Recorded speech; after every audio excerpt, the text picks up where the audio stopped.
పోరాటం అంటే తెలంగాణ తన ఒక దిక్సూచిని కోల్పోయినట్టే.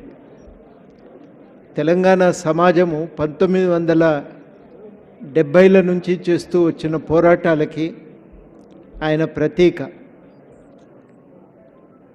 దానికి ఒక నిలువెత్తు సాక్ష్యం ఆ పోరాటాలకు.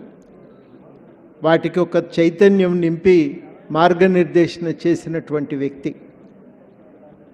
చాలా గొప్పగా జీవితం అంతా కూడా ఏ ప్రజాస్వామిక విలువలతో ఆయన ఉద్యమాల్లోకి ప్రవేశించిండో ఆ ఉద్యమాల పట్ల విలువల పట్ల తన నిబద్ధతను మాత్రం ఎప్పుడూ వదిలిపెట్టలేదు.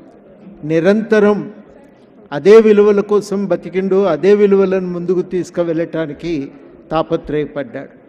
అటువంటి గద్దర్ లేకపోవటం పెద్ద లోటు ఇవాళ మనందరికీ. చాలా పెద్ద ఎత్తున రాజ్యాంగంలోని ఆదేశిక సూత్రాలను, ప్రాథమిక హక్కుల గురించి ఒక ప్రచారం చేయాలి. అవే గనక అమలు కాగలిగితే భారతదేశంలో ఒక నిశ్శబ్ద విప్లవం సాధ్యమవుతుంది. వాటిని అమలు చేయించే దిశగా తన కార్యాచరణను కొనసాగించాలని నిర్ణయించుకున్నాడు.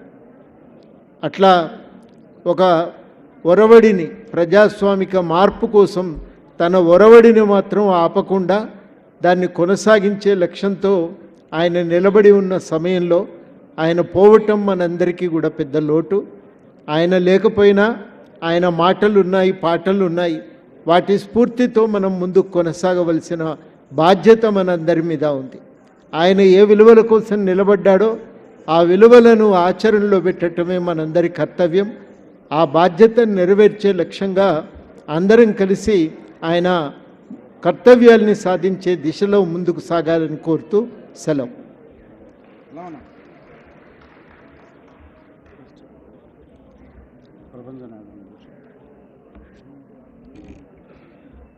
జూలకంటి రంగారెడ్డి గారికి స్వాగతం. ఇప్పుడు కుదరరామ్ సార్కి కృతజ్ఞత.